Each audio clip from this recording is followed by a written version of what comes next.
ونصلي على رسوله الكريم اما بعد فاعوذ باللہ من الشیطان الرجیم بسم اللہ الرحمن الرحیم۔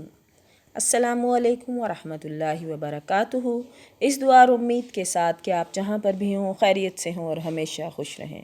سورہ بقرہ کا ترجمہ ہم روزانہ پڑھتے ہیں۔ آج ہم آیت نمبر 250 سے لے کر 252 تک کا ترجمہ انشاءاللہ پڑھیں گے، جس میں حضرت طالوت علیہ السلام اور ان کے لشکروں کا ذکر کیا جا رہا ہے۔ اپنا آج کا سبق شروع کرتے ہیں۔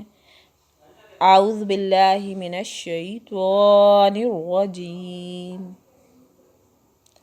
بسم اللہ الرحمن الرحیم۔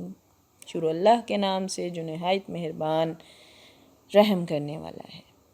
ان آیات میں ہم پڑھیں گے کہ حضرت طالوت علیہ السلام کا لشکروں کا جب گزر ہوا نہر پر سے تو کچھ نے پانی پی لیا اور کچھ نے پانی نہ پیا۔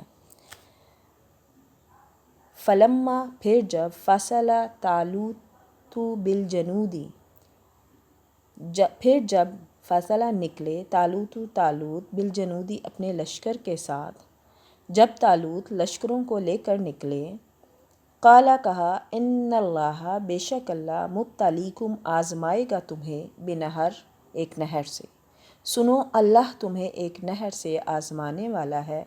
فمن شرب منہ پھر جس نے اس میں سے پانی پی لیا، فلیس منی پس وہ میرا نہیں ہے۔ ومن لم یطعمہ اور جس نے اس میں سے جو نہ چکھے اسے اور جو اسے نہ چکھے، فإنہ منی پس وہ میرا ہے، الا مگر من اغترف غرفۃ بیدہ، یہ اور بات ہے کہ اپنے ہاتھ سے ایک چلو بھر لے۔ ان آیات میں اللہ تعالیٰ نے بتایا کہ طالوت لشکروں کو لے کر نکلے تو کہا سنو اللہ تمہیں ایک نہر سے آزمانے والا ہے۔ یہ نہر اردن اور فلسطین کے درمیان ہے۔ اطاعت امیر ہر حال میں ضروری ہے، تاہم دشمن سے مارکہ آرائی کے وقت تو اس کی اہمیت اور بھی زیادہ ضروری ہو جاتی ہے۔ دوسرے جنگ میں کامیابی کے لیے یہ ضروری ہے کہ فوجی اس دوران میں بھوک، پیاس اور دیگر شدائد کو نہایت صبر اور حوصلے سے برداشت کریں۔ چنانچہ ان دونوں باتوں کی تربیت اور امتحان کے لیے طالوت نے کہا کہ نہر پر تمہاری پہلی آزمائش ہوگی، جس نے پانی پی لیا اس کا مجھ سے کوئی تعلق نہیں ہوگا۔ لیکن اس تنبیہ کے باوجود اکثریت نے پانی پی لیا۔ ان کی تعداد میں مفسرین نے مختلف اقوال نقل کی ہیں۔ اس طرح نہ پانی پینے والوں کی تعداد 313 بتلائی گئی ہے، جو اصحاب بدر کی تعداد ہے۔ واللہ عالم، اور اللہ بہتر جاننے والا ہے۔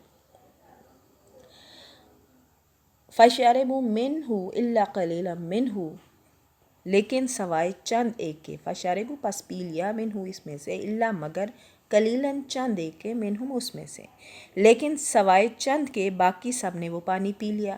فَلَمَّا جَاوَزَاهُ هُوَ وَالَّذِينَ پھر جب طالوت مومنین سمیت نہر سے گزرے، والذین اور جو لوگ آمنوا ایمان لائے، ماہ ان کے ساتھ، قالوا کہنے لگے، لا طاقت لنا اليوم بجالوت کہ آج تو ہم میں، قالوا کہنے لگے، لا نہیں طاقت لنا ہم میں طاقت، یوم آج دن میں، کہ آج کے دن تو ہم میں طاقت نہیں ہے، بجالوت کہ جالوت سے لڑیں، وجنودہ اور اس کے لشکر سے۔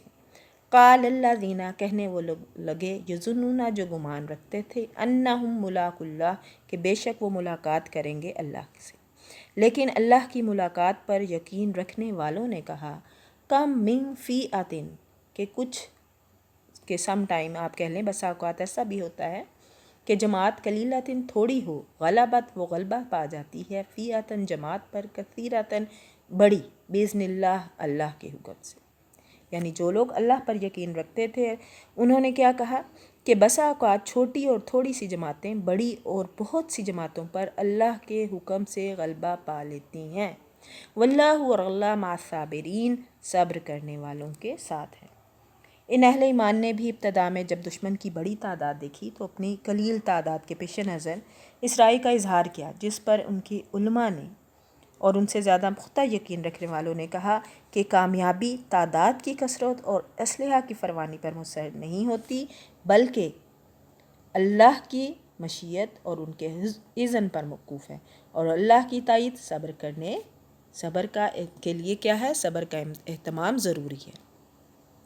ولما، اور جب، برازو لجالوت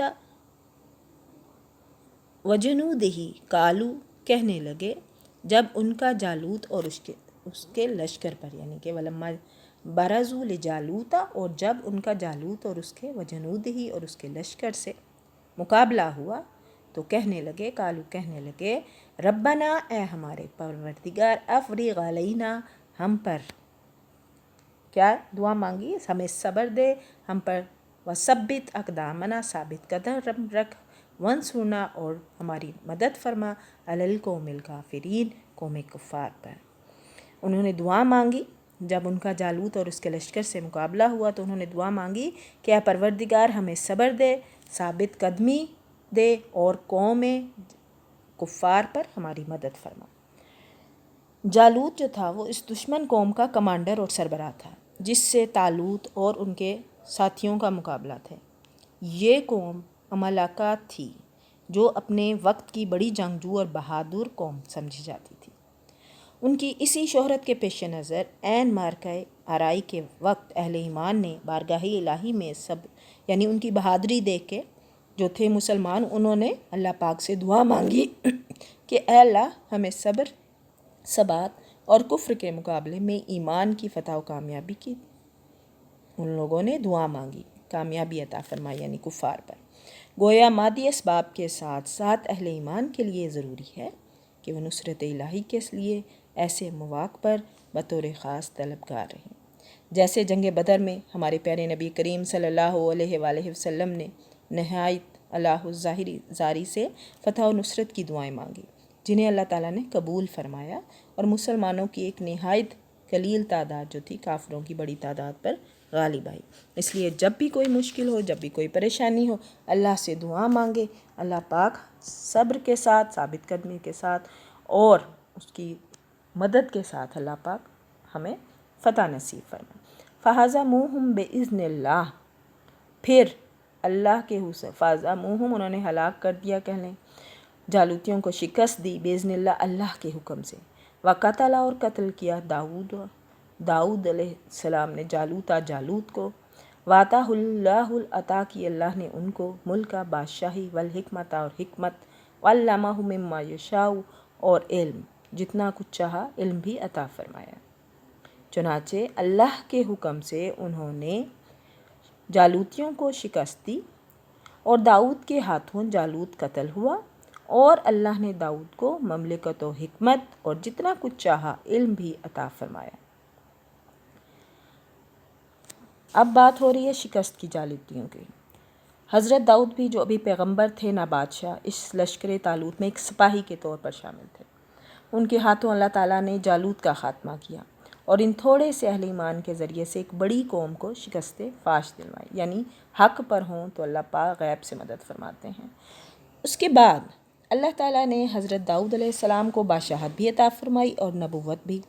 حکمت سے بعض نے نبوت، بعض نے صنعت آہن گری، اور بعض نے امور کی سمجھ مراد لی ہے، جو اس موقع جنگ پر اللہ تعالیٰ کی مشیت و ارادے سے فیصلہ کن ثابت ہوئے۔ ولولا دفع اللہ، اور اگر اللہ دفع نہ کرتا ہے الناس، لوگوں کو، بعضہم، بعض سے، ببعض، بعض سے، اگر اللہ بعض لوگوں کو بعض سے دفع نہ کرتا، لفسدت الارض، تو فساد ہوتا زمین پر، ولکن اللہ، اور لیکن اللہ، ذو فضل علی العالمین، فضل کرنے والا ہے جہان والوں پر۔ اور اگر اللہ بعض لوگوں کو بعض سے دفع نہ کرتا تو زمین میں فساد پھیل جاتا، لیکن اللہ دنیا والوں پر بڑا فضل اور کرم کرنے والا ہے۔ اس میں اللہ کی ایک سنت کا بیان ہے کہ وہ انسانوں ہی کے ایک گروہ کے ذریعے دوسرے انسانی گروہ کے ظلم اور اقتدار کا خاتمہ فرماتا رہتا ہے۔ اگر وہ ایسا نہ کرتا اور کسی ایک گروہ کو ہمیشہ قوت اور اختیار حاصل رہتا، تو یہ زمین جو تھی وہ ظلم و فساد سے بھر جاتی۔ اس لیے یہ قانون الہی ہے کہ اہل دنیا کے لیے فضل الہی کا خاص منظر ہے۔ اس کا ذکر اللہ تعالیٰ نے سورہ حج کی آیت نمبر 38 اور 40 میں بھی فرمایا ہے۔ تل کا یہ آیات اللہ ہی آیات ہیں، نشانیاں ہیں، اللہ کی نتلوہا علیک بالحق، جنہیں ہم حقانیت کے ساتھ آپ پر پڑھتے ہیں، علیک آپ پر، بالحق حق کے ساتھ، وَإِنَّكَ اور بے شک، لَمِنَ الْمُرْسَلِينَ آپ رسولوں میں سے ہیں۔ یہ اللہ کی آیات ہیں جنہیں ہم حقانیت کے ساتھ آپ پر پڑھتے ہیں، بالیقین اس کے آپ رسولوں میں سے ہیں۔